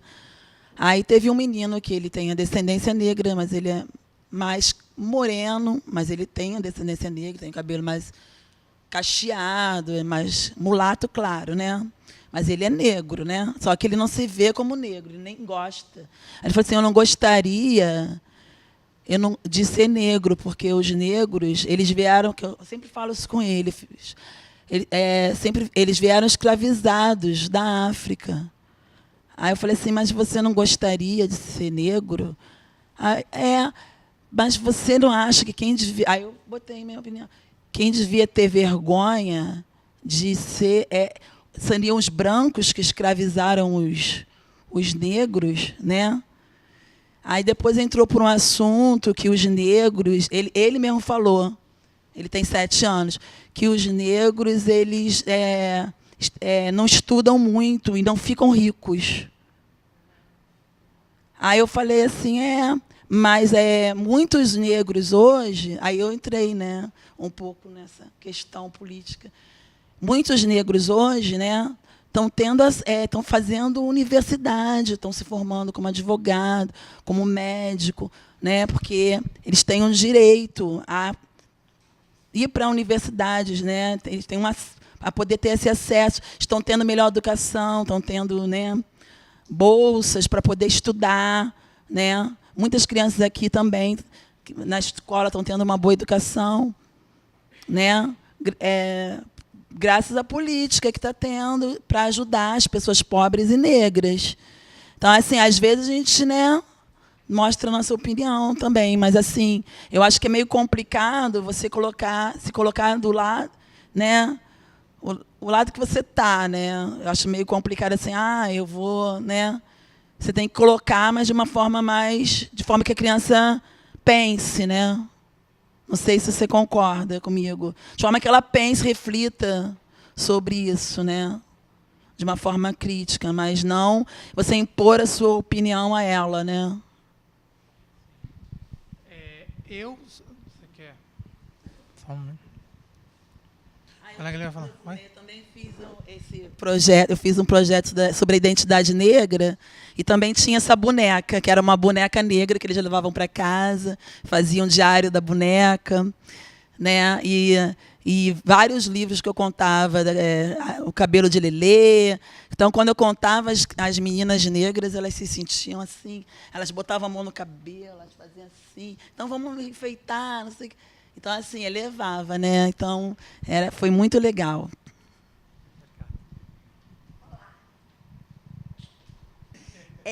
Boa noite, meu nome é Eliane, eu sou professora da Rede Municipal de Nova Iguaçu e estou aqui a convite da minha amiga que postou, né, o folder do evento. Já conhecia você, acho que de Mesquita, se eu não me engano. E estou aqui, estou em greve, né, em Nova Iguaçu, na Baixada Fluminense, vários municípios, inclusive o meu. A minha fala não é questão de... Eu não vou falar nada do meu trabalho, não. É mais uma fala provocativa, no sentido de que várias questões foram colocadas aqui, mas eu quero lembrar que a gente tem um processo de formação. E eu vim de uma escola normal, né? Fui professora, já estava na rede estadual, depois consegui a matrícula na municipal. E depois, nos meus 40 anos, porque eu já tenho 50, né? Vou fazer 50, né, agora. Eu fui fazer pedagogia na Universidade Rural, no IEM, né, num polo que tem em Nova Iguaçu, que foi muito importante, uma conquista grande para a Baixada Fluminense, onde tem um curso de pedagogia. E foi uma revolução na minha prática pedagógica. Então, eu acho que a questão, a gente tem que ser um pouco... pensar e refletir sobre esse profissional que está na sala, às vezes, no nosso entender, cometendo algumas escorregadelas, né, algumas incoerências, mas que ele teve um percurso, que ele teve uma formação. E que formação é essa? O que a universidade... como a universidade está trabalhando esse profissional, está capacitando, eu não gosto nem dessa palavra, mas... não me vem outra, preparando ele para o chão da escola. Você teve uma fala importante que você participou com uma colega, eu não peguei o começo, cheguei atrasada, mas que você teve 5 anos, né, participando de todo esse processo para você ingressar dentro de uma sala de aula. Mas a realidade da gente é muito diferente. A gente faz um concurso, a gente sai de uma universidade, ou como eu, de um curso normal, né, de muitos anos atrás, e a gente é colocado numa sala de aula com os alunos, toma, a sala é tua, a regência é tua e tal, o conteúdo é esse. O conteúdo, existe sim um currículo oficial, mas e o currículo oculto? E aquele currículo que a todo momento está dentro da gente, está fora, está influenciando a gente, a nossa vivência, porque nós, professores, né, nós educadores, nós somos feitos de marcas, né? Nós temos as nossas marcas. E eu não posso, quando eu atravesso a porta da sala da minha escola, deixar o que eu sou, Eliane, filha também de um feirante, de uma dona de casa, com uma escolaridade baixa, vindo de uma realidade rural, de sítio. Tudo isso vem na minha prática. Só que eu estava comentando, quando eu vim para cá com a Aline, que eu tive uma formação muito grande, no sentido de que eu participei de movimentos na época dos anos 80, na igreja, que era da pastoral operária, que era Então, eu tenho todo um outro engajamento que me faz pensar diferente, mesmo não tendo essa formação universitária, que eu só fui ter agora, aos 40 anos, mas as minhas marcas, a minha formação... me possibilitava algumas reflexões que as minhas colegas não tinham, às vezes. Entendeu? Então, a gente não pode esquecer disso. A gente não pode esquecer que a maioria hoje em dia, sai da universidade e vai para a sala de aula. E a minha monografia foi uma pesquisa. Eu sou professora de 1º ano, eu sou alfabetizadora. Onde eu me sinto bem é na alfabetização. Participo de um grupo de pesquisa na Universidade Rural. E a minha monografia foi no sentido de observar a prática de uma colega, né, do 1º ano, uma professora de 1º ano. E eu pude observar os carimbos da parte pedagógica. Parabéns, que bom o seu trabalho. Entendeu? Respaldando aquela prática que ela tinha, da silabação, do formato, eu não gosto dessa palavra também tradicional, mas não me vem outra, entendeu? Então, a parte pedagógica respaldando todo esse trabalho da professora. Então, essa questão também que a colega ressaltou da equipe, essa questão da formação, a gente não pode fugir dessa linha da formação, né? Que é muito importante. Que texto você leu na formação? O que te foi ofertado? Né? Qual a provocação que você teve? Ser político nesse sentido, né? Qual a visão de educação? O que é alfabetizar para você? Alfabetizar para quê? Então, são as provocações que eu deixo para a gente pensar, para a gente refletir, e que é importante no nosso dia a dia. Então, a gente tem que ser um pouco, também eu estou sendo um pouco advogada do diabo, daquela que está lá, né? Lógico que existe a parte do comodismo, né? A parte do conforto, não é nem comodismo, a palavra também não é essa. É o conforto, é a zona de conforto. Porque você falar, você ser o diferencial, não é brincadeira. Né? E outra coisa, eu fui numa palestra da Smoca, no Leduc, na Praia Vermelha, ano passado, na FRJ, e ela falou uma coisa interessantíssima, que é a questão de você gravar a sua prática, você se confrontar com o seu fazer pedagógico, que é uma coisa muito difícil, doída, difícil, entendeu? Então, eu acho que a gente tem que refletir muito sobre isso, pensar. É uma coisa que é muito ampla, a gente não dá, é uma coisa que não dá para reduzir nesse sentido. Não é para a vida toda, né, para você ler, mas eu boto a questão em xeque da formação, eu boto essa questão de como a gente sai da universidade de pedagogia. Eu entrei na universidade já dentro da prática da escola, mas eu vi muita gente saindo que nunca entrou numa escola, foi no estágio, claro, mas, né, ela passou no concurso e vai para a sala de aula. E ela vai cheia de marcas. E se ela não tem um arcabouço teórico, se ela não tem um estofo bom para mexer com essa coisa de você dar voz ao seu aluno, porque quando você está dando voz, a política, para mim, que eu entendo é isso. Você está dando voz ao seu aluno. Né? Porque a escola, o currículo da gente é para silenciar o aluno. É com isso que a gente lida, né? É mais ou menos a minha fala. Olha, muito obrigado. Primeiro, pegando a carona da fala dela, eu vou dizer que se a escola tem disciplinas, a universidade tem departamento. Então, os problemas que estão lá estão aqui, né? E isso acompanha a nossa formação sempre e, infelizmente, vai acompanhar por muito tempo. Por isso, essa necessidade da gente estar em espaços de partilha de palavra mesmo, conversando, trocando, partilhando, falando dos nossos sucessos e dos nossos tropeços, né? Porque eu acho que com os tropeços, sobretudo, a gente pode pensar de outro jeito, fazer de outro jeito. Agora, eu estou tentando tecer aqui uns fios de umas questões que ficaram, que algumas pessoas fizeram, e ela tinha feito a pergunta se eu tinha resistência, enfim, e por quê.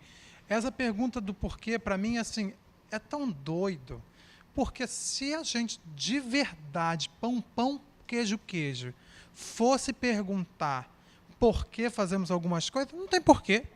Faz porque virou transparente. E essa concepção mecanicista de que tem de apresentar o A, E, I, O, U, o Ba, Be, Bi, Bobu, depois juntar esses negócios todos, é tão assim arraigado em algumas pessoas, que isso é a história de aluno, é a história de aluno do meu pai. Sim. E aí, isso é tão maluco que eu, agora, como professor de surdos, eu vejo que tem gente que faz isso. Assim, gente, que loucura no mundo. O cara não ouve. E a pessoa quer trabalhar, babu. A gente não defende isso mais, a gente não faz isso nem com ouvinte. Vai fazer com surdo por que cargas d'água? Pode. Boa noite, eu me chamo Vandréia, eu sou intérprete aqui na UF e sou professora de surdos no município de Niterói. E é justamente isso que a gente vem se deparando na escola. Ou seja, as crianças não ouvem. Não tem como você querer ensinar a criança a ler e escrever de forma né, fonética. É praticamente impossível, entendeu? E qual é o trabalho que eu, particularmente, venho desenvolvendo? Leitura de mundo. Porque a criança surda, eu estou agora no 5º ano, né, do fundamental, mas as minhas crianças leem muito pouco. Eu estou percorrendo caminhos de 1º, 2º e 3º ano para tentar embasar um pouquinho mais, para eles chegarem num 6º ano com um pouco mais de vocabulário. Então, com crianças ouvintes, que eu já trabalhei no mesmo segmento, eu trabalhava um texto de uma página inteira, com os meus surdos eu trabalho 2 estrofes de 3 linhas cada. E palavras simples. E como que se dá essa prática na sala de aula? Foi justamente o que a colega falou.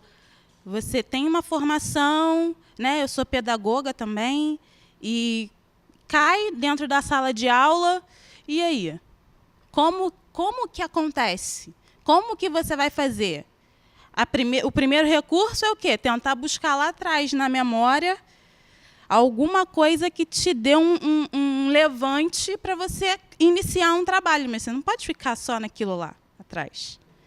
Tem que se reinventar todos os dias para tentar informar e formar essa criança, como assim, trazer um pouco mais de cidadania, né? A questão mesmo de visão de mundo, porque o que acontece? A maioria dos meus alunos, eles só têm o espaço da escola para a comunicação.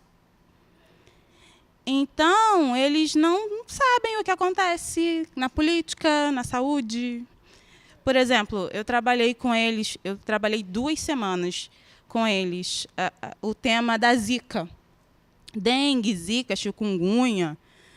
Porque eles estão vendo na televisão a imagem da palavra, a imagem do mosquito, né, tá bem afixado nos outdoors e tal. Mas o que isso significa? Entendeu? Então, eu acho que a gente, além de dar carinho, dar afeto, a gente também tem que dar informação. Né? Nesse caso por exemplo, eu tenho um aluno tem vários alunos que, além da surdez, têm outros tipos de deficiência. E uma colega, professora, chegou para mim e falou assim: você tem que botar ele no caderno de caligrafia, porque a letra dele é horrível. Aí eu olhei para ela e falei assim: mas ele tem um problema motor. O caderno de caligrafia não vai resolver a dificuldade motora que ele tem que ir para uma fisioterapia. Ah, mas ele faz fisioterapia? Eu falei, isso aí eu não sei. A mãe dele que vai saber me informar se ela leva ele para fisioterapia ou não. Mas não é caso de eu obrigar que a mãe leve a fisioterapia para que a escrita dele melhore. Enfim, é essa a minha angústia atual. E é muito louco, porque assim, ainda há, e aí a colega falou da questão da formação dos teóricos, tem gente que defende a consciência fonológica teoricamente, professores da universidade que dizem que a criança tem de fazer a relação grafema, fonema, letra, som para poder aprender. Ora, meu caro, a linguagem escrita não é transcrição da fala. Pensa em mês e pensa em fez. Vou transcrever do mesmo jeito se for transcrição da fala. Então, é balela furada, entendeu? E se fosse, surdo jamais aprendia a ler e escrever. E agora, como professor de surdos, eu posso dizer categoricamente, é uma furada. Antes eu já achava uma furada, agora então eu falo pela experiência com surdo. Mas, ora, se eu não trabalho com babé bibobu, com a E e a U, como é que eu trabalho, né? Essas pistas, esse modo de fazer, eu fui aprendendo. Eu fui, ou melhor, vislumbrando muito no grupo de pesquisa e com a Ana Paula, só que quando a gente está na sala de aula como professor, a onça bebe água. Né? A gente sabe muito bem disso. E aí foi com as crianças que eu fui aprendendo a fazer e me desafiando. Né? Antes, quando eu fui fazer a pesquisa lá com a Ana Paula, eu achava que era uma questão de gênero textual, qual o gênero que entra na sala de aula. Depois eu fui ver que essa era uma pergunta boba, uma pergunta ingênua de quem não conhecia a sala de aula como professor. O gênero pouco importa, a importância é qual o sentido que esse gênero tem, qual a articulação que ele tem com a vida, e quando eu falo com a vida, não é necessariamente com a vida lá fora, mas com o que você está vivendo aqui, né? com o que diz alguma coisa para mim. E aí Paulo Freire vai lá falar da palavra mundo nesse sentido, é a palavra que me toca, que é grávida de vida para mim. Né? E aí a gente foi, e aí muita gente pergunta assim, mas como começar? E aí é começar, e soa estranho para algumas pessoas quando a gente conversa, enfim, é começar tendo o texto como referência para falar de si. Porque se a gente pensa, tem uma brincadeira que eu gosto, mas eu não trouxe material, que eu mostro uma letra de uma língua que eu nem sei qual é. Mostro umas letras e peço para as pessoas dizerem o que é. Aí dizem que é um capacete, dizem que é tem uma que dizem que é uma colher, ou é um poste, ou é um homem andando. Lá em Mesquita, eu não sei se a gente chegou a brincar disso, sabe? Assim, que ela falou que me conheceu em Mesquita. Ah, tá. Não sei se a gente fez essa brincadeira lá, nem lembro. Eu sei que sai tantas hipóteses com a letra solta e ninguém descobre. Aí depois eu mostro o texto, que eu nem sei que língua é, mas a gente descobre, é um texto, é uma receita, esse aqui é um horóscopo, esse aqui é uma propaganda. Ué, mas espera aí. Aí eu mostro lá, esse não é letra, no caso é um símbolo, né, porque não é um alfabeto, e aí a pessoa, não, então corresponde a uma letra. Mas o que é que mudou? Ué, nesse texto, mas você sabe o que está escrito nesse texto? Não sei. Mas tem um todo de sentido ali. E aí é próprio, não é culpa minha, aí é o nosso modo de operar que é assim, que o todo nos faz sentido. A letra solta não faz sentido. E aí você apresenta para uma criança que sabe português, não é dizer que a criança não sabe português. A criança já aprendeu sem que ninguém a tenha ensinado, só através da mediação e do contato, isso a criança ouvinte, porque a surda ainda tem outras complicações, né? A língua oral, ela aprendeu, ela fala muito bem e se expressa. A escola vai tratar de sistematizar essa língua na modalidade escrita. Só que essa sistematização pode ser de uma forma muito mais interessante, pode ser de uma forma discursiva e pode ser de uma forma que o sujeito se coloque como sujeito. Porque a gente não anda na rua e vê um outdoor bá, o outro outdoor bé. Só na escola, gente. Então, é uma furada, entendeu? Porque aí você já tem uma... A questão da letra cursiva. Onde hoje no mundo se tem letra cursiva? Na escola. Acabou. Só na escola. E mesmo assim, letra cursiva, como se fosse aquela letra redondinha que o professor faz só para dar aula. Porque eu duvido quando o professor está escrevendo rápido ali, essa letra cursiva sai daquele jeito, né? Mas, afora essa questão que é... Esqueci a palavra agora, mas, enfim, que dá pano para manga...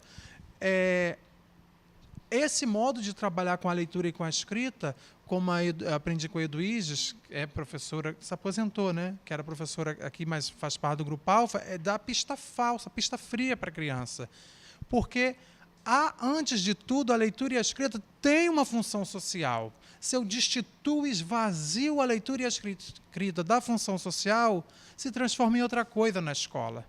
E eu acho que a gente pode escrever na escola, mas não para a escola, que traz diferença. E isso foi o que eu fui aprendendo com as crianças, pelo olhar que abandona a atividade, fica lá no gibi do outro que está lendo, pelas provocações de dizer, não vou fazer isso, para que eu vou fazer isso? Isso não tem sentido. Aí eu fui percebendo da necessidade da criança se colocar nesse sujeito de interlocução, de se colocar como alguém que tem o que dizer, que tem uma voz e que requer e demanda um outro alguém para ouvi-la, né? Então, aí eu trouxe alguns exemplos. Vocês já perceberam que eu adoro poesia, né? Eu amo poesia e, portanto, trabalho bastante poesia com as crianças na escola. Seja para... aí e sempre com sentido, a gente produz poesia para falar do Rio de Janeiro, teve o aniversário da escola, então a gente produziu uma poesia. Para presentear o ISERD, teve uma apresentação e a gente levou nossa poesia e colocou em exposição Felicidade, Paz, Amor, Amizade, com o Z espelhado, para vocês verem que é a produção delas mesmo. E muito mais, de Escola do Coração, Eu Te Amo de montão. Então, assim, mas isso não tem problema. Igual agora com os estudantes surdos. Se não tem autonomia de escrever sozinho, a gente vai pensar junto, a gente vai escrever junto. Vai demorar um pouco mais. Um vai dar uma hipótese, vai dizer que escreve assim. Não, mas espera aí, no caso do ouvinte, o ouvinte vai, está parecendo que está faltando uma letra, tal letra, e a gente vai construir junto, entendeu?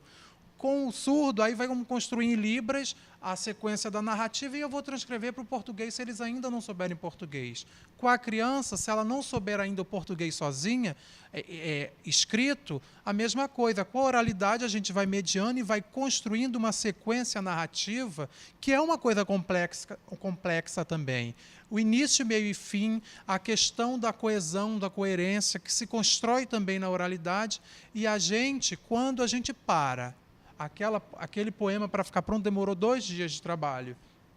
Para fazer aquele negócio, aquela produção, ali muito conhecimento de leitura e de escrita está sendo realizado. Se escreve com letra e não com número, pauzinho não é escrita.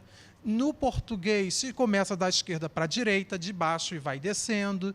Enfim, o que é título? Espaçamento. Para que serve o ponto? Mas peraí, precisa de um ponto. A letra, naquele caso ali, foi tudo caixa alta, né? Mas dependendo do ano que você está trabalhando, a letra maiúscula, começa com letra maiúscula, depois do ponto precisa de letra maiúscula. Então, são conhecimentos que para a gente parecem naturais, mas não são naturais. E a escola é um lugar privilegiado, é isso que eu digo de sistematização. Quando eu falo sistematização, eu gosto de colocar um pouco de cuidado nessa palavra, que não é o sistematizar, pegar, dissecar a palavra, dissecar a frase, não. É na produção, ter a reflexão sobre essa produção. Coletiva também. A gente vai fazendo, vai pensando sobre a escrita, e com um sentido, com uma função social. A gente está fazendo um poema, não é para o professor avaliar e dar uma nota para um poema que é meu, que é uma criação minha. Não, a gente está fazendo um poema porque a gente vai receber visitas na escola e a gente quer apresentar nosso poema. Ponto. Entende? Então, isso faz diferença. Aqui, a gente...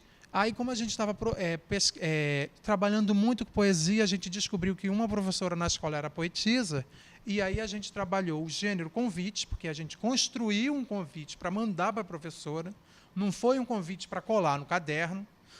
Aí eu levei alguns convites para a escola, a gente viu o convite, o que tem no convite, depois de vários convites da gente comparar, pensar sobre o convite, porque a gente tinha de produzir o nosso, então a gente tinha de escolher o modelo de convite que a gente ia usar, que a gente ia criar, mas tem informações no convite que não podem faltar. Quais? E aí a gente foi vendo, e produziu o nosso convite. Foi o convite, a professora... Aí a gente foi trabalhar com gênero entrevista, porque ela vem, mas é bacana ela saber sobre o que a gente quer conversar com ela. Então, vamos pensar umas perguntas para que ela venha um pouco preparada para a conversa, e a gente foi produzir o nosso roteiro, mandou para ela. Ela foi, a conversa foi ótima, e depois as crianças deram a ideia, vamos fazer uma poesia em agradecimento? E aí a gente produziu a poesia em agradecimento para a professora, né? Quando você chegou, sentimos muita felicidade, nosso coração acelerou. Aprendemos mais sobre poesia, escutamos, lemos e recitamos. Foi uma alegria. Muito obrigado por vir, adoramos a sua visita, agradável, maravilhosa e bonita. Né? Sabe, eu muito mais fazer texto coletivo, mas história, eu também gosto muito de contar histórias, né? Mas poesia, eu tenho mais dificuldade. Assim, como é que você produz os textos coletivos junto com as crianças, formas de poesia, para que a palavra rime? Como é que você vai intervindo? Então, assim, e que é outra questão, né? Para eu produzir um gênero, eu tenho de conhecê-lo. Eu não posso produzir uma petição para entregar um juiz se eu nunca li uma petição. Entende? Não vai sair a mesma coisa. E aí, às vezes, a gente cai nessa armadilha de esperar que a criança produza um determinado gênero textual sem nunca ter trabalhado, sem nunca ter apresentado, mas não é levar e querer que a criança produza, né? Então, a gente lia bastante poesia. Eu gosto de todo dia fazer um momento de leitura. Texto que eu levo, texto que as crianças levam de casa, textos que tem na escola, e a gente ouve, e, enfim, se elas quiserem conversar sobre o texto, a gente conversa, enfim, falar sobre o texto. E aí, depois de produzir de ler, de conhecer muitos poemas, de produzir alguns, esse aqui, por exemplo, as crianças iam falando, porque elas já tinham percebido a rima, a gente conversava também o que é rima. Assim, só de ouvir, né, porque a poesia fica claro o que é a rima. E aí, na produção, demora um pouco, é uma coisa que a gente precisa se debruçar sobre isso com certa calma, sem essa pressa da produtividade que tem o currículo, tem determinado... mas eu tenho que trabalhar ponto final. Estou trabalhando ponto final aqui. Entendeu? Eu tenho de trabalhar, um exemplo, vírgula, estou trabalhando vírgula. Esses ditos, né, os famigerados conteúdos, na produção textual, a gente está trabalhando com tudo isso. Porque para você produzir um texto, você precisa se apropriar. E aí, nessa produção coletiva, você pode... Tudo, né? Exatamente. Na produção. Fica, inclusive, mais palatável e tem a função social. E sem contar que uma criança pode exercer o papel de potencializadora da outra, porque o que uma não percebe ou ainda não sabe, a outra vai dar pista. E aí a gente constrói uma grande, como é que eu vou dizer, comunidade colaborativa, né? Enfim, então é nesse jeito mesmo. Igual essas cartas, que a gente lá também... Não todos os professores. Tem um grupo de professores, do qual eu fazia parte, que a gente apostava no diálogo entre anos iniciais, primeiro e segundo ano, com a educação infantil, para que as crianças não tivessem essa ruptura da educação infantil para o ensino fundamental, como se agora o ensino fundamental, agora é hora só de escrever, de estudar, antes era de brincar. E nem que as crianças do ensino fundamental tenham também essa ruptura, que em alguns lugares tem, né? A educação infantil ficou... o brincar agora. E aí a gente trabalhou com um projeto do Sítio do Pica-Pau Amarelo, que uma criança levou a história do Sítio do Pica-Pau Amarelo. Eu sei que uma aluna que fazia estágio lá, PIBID lá na escola, foi de Emília. Isso deu um rebuliço na escola que acabou sendo um projeto na educação infantil toda. Aí foi Emília, foi Visconde de Sabugosa, foi tia Anastácia, e sobrou para mim me vestir, botar uma barrigona assim, me pintar de tio Barnabé. E fui lá de tio Barnabé. Depois, não tem problema, as crianças da educação infantil, do último ano da educação infantil, ainda não escrevem sozinhas. Mas... Não significa que elas não pensem, que elas não criem discurso, que elas não criem texto. Oralmente foram criando texto e produzimos cartas coletivas. No caso, não fui eu, foram as professoras, e mandaram para mim, porque eu era o tio Barnabé, né? Isso foi porque, de propósito, eu já fui uma vez e as crianças queriam muito que fosse de novo, iam todos os personagens do sítio. Eu não fui, mandei uma carta dizendo que estava doente, de que devia ser coisa da cuca, catimbozeira, enfim, fiz a maior parafernália, e na carta eu perguntava se eu podia ir, que se as crianças me convidassem, eu ia. E aí eu recebi 3, 5 com aquelas outras cartas, falando cada uma com a singularidade de cada turma, porque é isso, também não é a mesma produção. Se é algo do grupo, é algo singular da turma, não vai se repetir. É algo que vai ter a marca da autoria daquele grupo.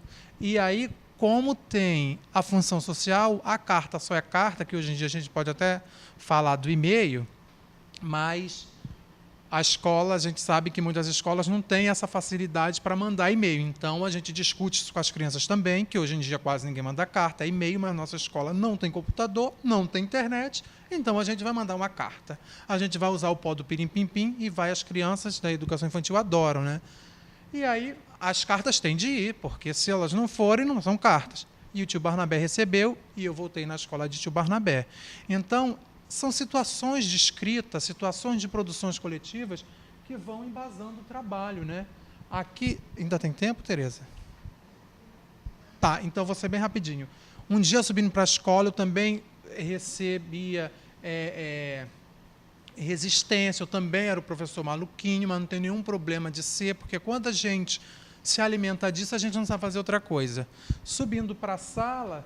Um pombo, gente, mais um pombo altivo, sabe? Andava mais elegante do que eu. Pombo andando e a criança, o Gabriel me dando a mão, ele deu um golpe de ninja e para o pombo. O pombo olhou para ele e continuou andando. Aí ele não se deu por satisfeito, achou um desfrute, um disparate aquele pombo abusar daquele jeito, se soltou da minha mão e foi dando golpe de ninja para o pombo. O pombo saiu voando, quase pegou em mim, eu me abaixei. O pombo deu uma voltinha e entrou na outra sala que estava aberta e a gente ouviu os gritos da professora desesperada, com as crianças lá dentro. E aí eu corri para ajudar, estava a professora com a vassoura na mão a essa altura, e crianças debaixo da mesa, criança gritando. Foi uma festa. Eu sei que depois o pombo saiu voando calmamente e foi embora. Eu tinha planejado outra coisa para aquele dia. E aí a provocação que o Vanderlei Geraldi nos faz também da aula como acontecimento. Porque o planejamento não tem de ser engessado.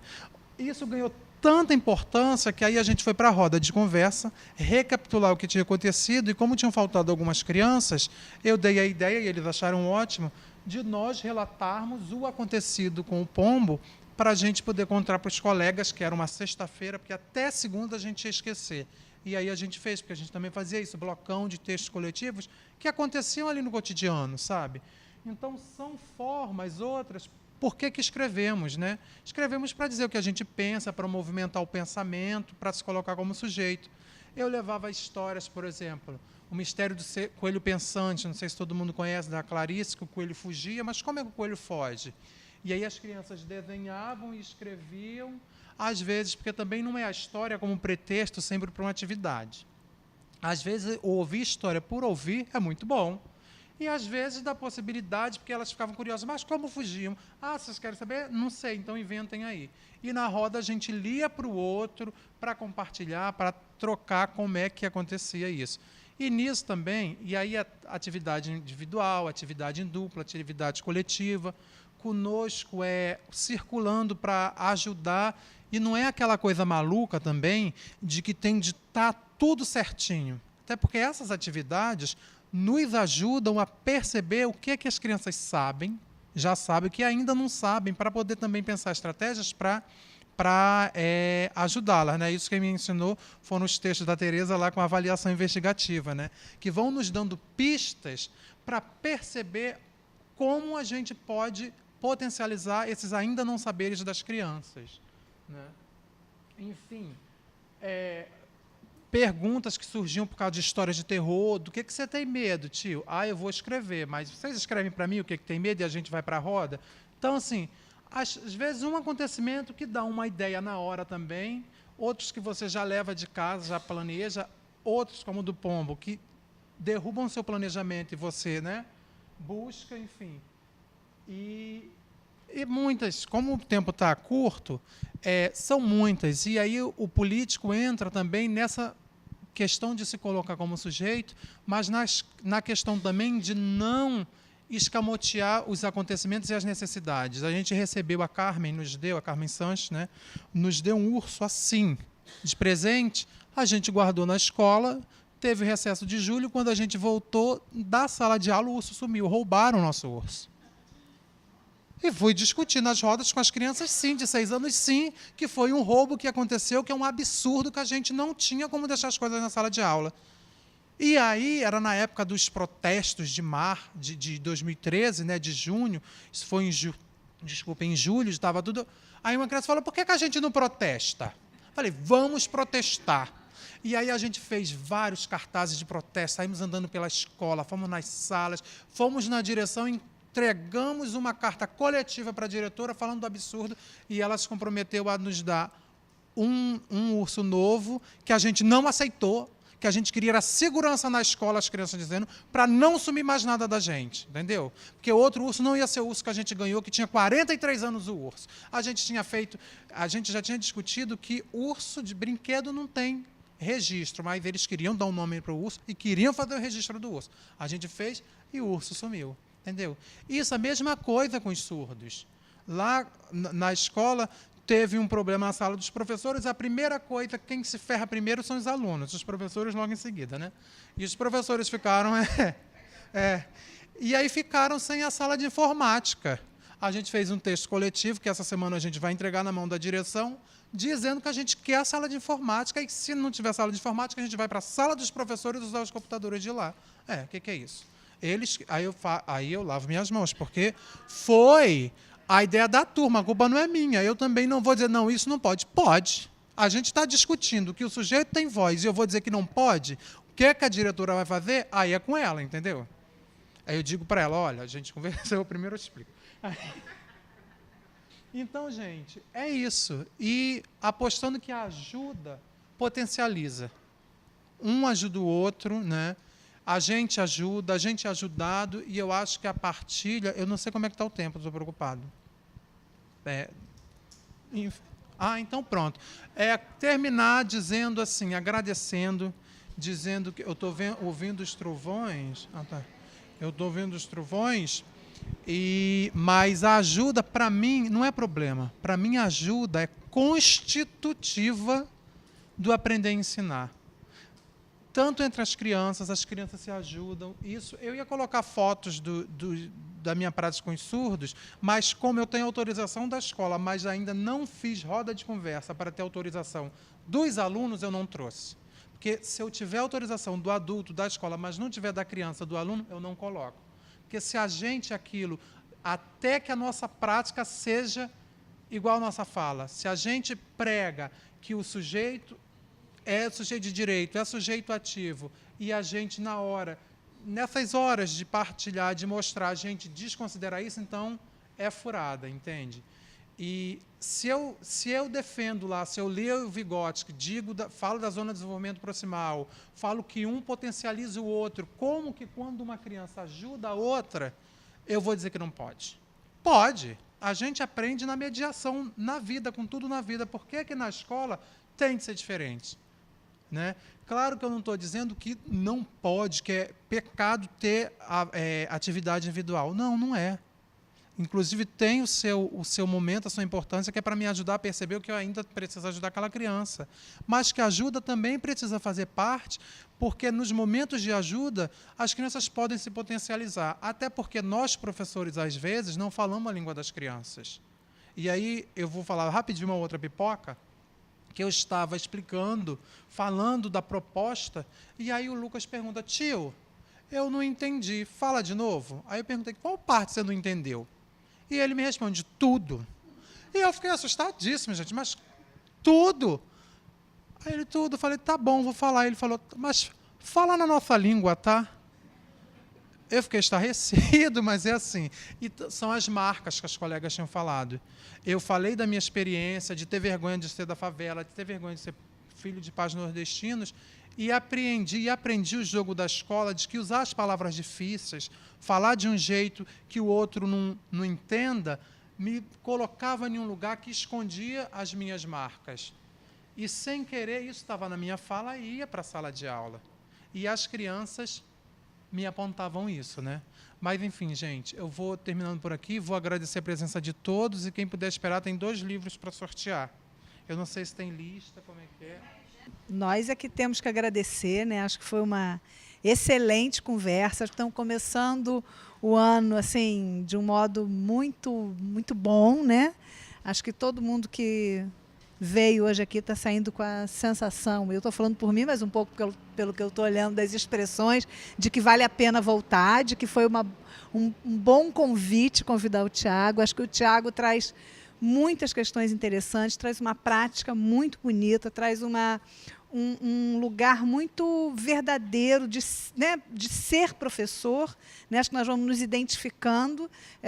Ninguém tem todas as respostas, mas também todos nós temos algumas respostas, né? Que podemos compartilhar, que podemos pensar sobre elas. Então, te agradecer muitíssimo, né? Convidar que você volte sempre ao Conversas. E o nosso próximo Conversas, que vai ser no dia 25 de abril, né?